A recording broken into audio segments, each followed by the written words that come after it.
Hey guys, it's Eddie. I am back. I have returned with another review for you all. Now, this movie that we'll be reviewing today was requested of me by a friend of mine, a very good friend of mine, who knows how much I love this film. And I mentioned it previously in my Godfather trilogy review that it is on a par with The Godfather as one of my favourite films. And so today, the movie that we'll be reviewing is The Breakfast Club, directed by John Hughes. And yes, it is one of my favourite movies. I fell in love with it when I was about 13, 14. My mum showed it to me. She said, "Oh, there was this film that I watched when I was your age, and I really loved it. I think you will too." And at first, I was dubious. I was like, "Mum, like, what are you talking about?" But I swear, from the first 5 minutes, I was completely engrossed. I was so emotionally invested in this movie, and I didn't expect it to happen to me. And after that at school, I just wanted everybody else I knew to like get into it. I got some of my friends on board because I just thought it was so brilliant. I was obsessed with it, and I still am. If you follow my Tumblr, I post about it quite a lot, and it's so great. And I think when you're a teenager, whether or not you belong to the cliques of the princess, the brain, the athlete, the basket case, the criminal, whether you belong to a clique, this movie speaks to you in a certain way. I think it speaks to every teenager in some way or another. You can relate to a character, you can relate to three or all of them in some way. I mean, I know I definitely relates to Ali Sheedy's character Alison, in the sense that sometimes she's quite isolated, she's quite lonely. I'm quite an anxious person, and I was throughout my teens, and sometimes I struggled. I didn't really know what to say or to do to sort of fit in, and that was my problem. And I also relate to Anthony Michael Hall's character, Brian, the brain, in the sense that he has this sort of dominating desire to do well in school. I mean, rather than it being sort of pressured on him by his parents, like, I have always had this self, want to do really well for myself, and sometimes it can get you down, and the pressure of school is definitely overbearing sometimes. So I think everyone can relate to this movie in some way or another. I definitely think it is John Hughes' finest work, and this movie remains in that, teen high school bracket of, Clueless, Pretty in Pink, 16 Candles, all of those movies. But I think this one really, really stands out. And I'll tell you why I think that. Because I think the characters are so well rounded, because they slip into 5 different genres. They really do feel real. And I know, I don't know if any school does actually have detentions on a Saturday, but despite that, these characters and the actors in those roles really do make you believe that these kids, these torn up kids, are taking part in a Saturday detention, and they're all from different worlds, different cliques, and they're sort of bonding together because they realise that despite their differences, they can all be friends. And I think the moral message of this movie is so sweet and so sad at the same time, because while they're friends and they become friends beneath the surface, they know at some point that, on the outside, because of what school society demands of them, they can't really show that on the outside. And it is really sad. It is just, I think, the perfect teen movie. It's got a little bit of everything. It's got emotional, just raw emotion. It makes you cry.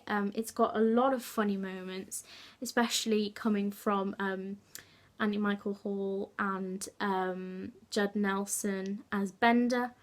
And I think that it's got romance. The romances between Claire, Molly Ringwald, and Bender, and also Alison and Andy, played by Emilio Estevez, are just so sweet. I remember everyone goes really crazy about Bender and Claire, and my favourite pairing has got to be Andy and Alison. Like, I'm just obsessed with them, kind of like I am with Ron and Hermione in Harry Potter. Like, I just love them so much. I just want the best for them.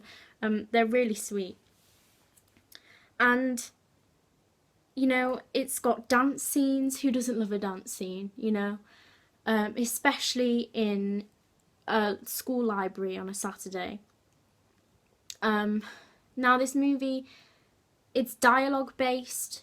Some people might not be all for that, but majority of it takes place in one scene, one setting, which is the school, and mainly the school library.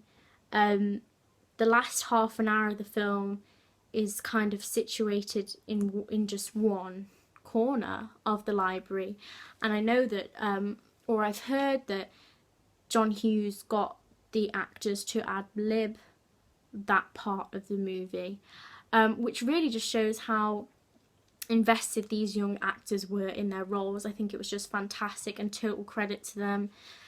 They really make you feel sorry for them, you know, these poor kids that are either, you know, neglected by their parents, bullied by their parents into doing something that they don't want to do, or, you know, feeling like they have to be complicit with a certain mold that they've been forced into.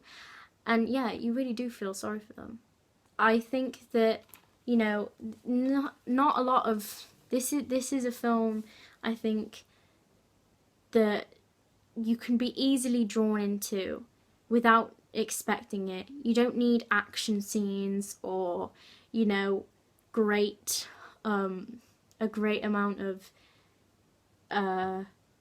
energetic violence or anything like that to let this film really capture you and capture your emotions, because that's exactly what happened to me.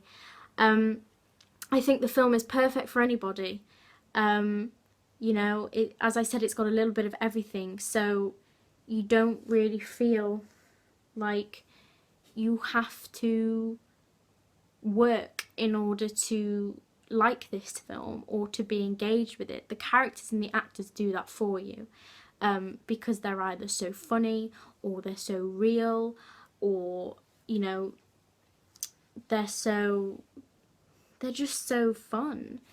They're fun and they're sad and they're endearing all at the same time.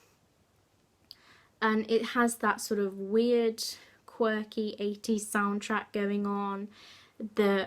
I mean, I would say that this movie is timeless, but you can obviously tell it's from the 1980s, but it's got that 80s charm about it, which I absolutely love.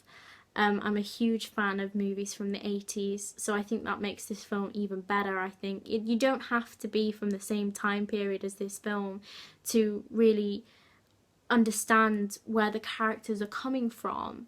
You get that anyway, and I think that is the great part about this film.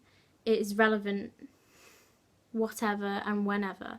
There's a little quote from Empire on the cover of this, and it says, "The definitive 80s teen movie." And I happen to agree. I think that that is exactly right. I mean, I've watched a lot of teen movies in my life, and, you know, I just think this one really tops them all as far as a clever script, comedy, romance, you know, emotional scenes go. And, you know, other people might prefer the more modern teen movies, Mean Girls, even Clueless, which is not modern, but it's more modern than The Breakfast Club. And but I just think that this movie and the talent within this movie is really unbeatable. The cast is fantastic. They really know how to get the sort of pain, emotional pain of a teenager across. the only two of these actors that were teenagers at the time were Anthony Michael Hall and Molly Ringwald, who were both 16 during the making of this film. And I think that helps the authenticity of the movie. And even Ali Sheedy, Emilio, and Judd, they weren't, you know, it wasn't long ago before the making of the film that they were teenagers themselves. And I think that raw, you know, emotional energy really helps create this sort of deep hurt in the film. You know, it's funny, it makes you laugh, but underlying all of this is this sort of emotional pain for these kids caused by school, society, and, you know, even their families. And the soundtrack is, as I said, some of it's upbeat and that sort of synth sound it's got going on. As I said, it's got that 80s vibe, you know, it helps to create that sort of raw, energetic element of teenagers, you know, coursing through detention, being a little bit mischievous, and then opening their hearts to one another. I mean, obviously, I know I'm a little bit biased because it is one of my favourite movies. I mean, I know that some people might find 5 kids essentially talking to one another for the, you know, majority of an hour and a half, particularly an entertaining cinematic prospect. And, you know, some people might not be able to, you know, get down with the quirky 80s vibe of the movie. They might prefer a more modern approach. But I think that this movie just shines through the teen flick genre. And I think that if you know, you might think, oh, that's not a very entertaining prospect, but I promise if you give it a go, you will more than likely fall in love with this film if you haven't already. It's just fantastic. As I said, it's timeless. It's one that I will continue to enjoy for years to come, I think. And I hope you will too. I literally have hardly anything negative to say about it. The jokes all land, I think, you know, the characters make you laugh, and the execution of the acting, despite the cast only being, you know, relatively young at the time, is still really striking, and it works. The whole film works, and I just think it's fantastic. You know, if I had to give it a rating out of 5 stars, I'd probably give it a 5. I know I said that about my last movie, The Revenant, but I really can't help it. I cannot fault this movie within its genre. I think it really stands alone. So thank you very much for watching this review. If you think differently about The Breakfast Club or any other movies that I reviewed, that's fine. If you want me to review another film, just hit me up in the comments below.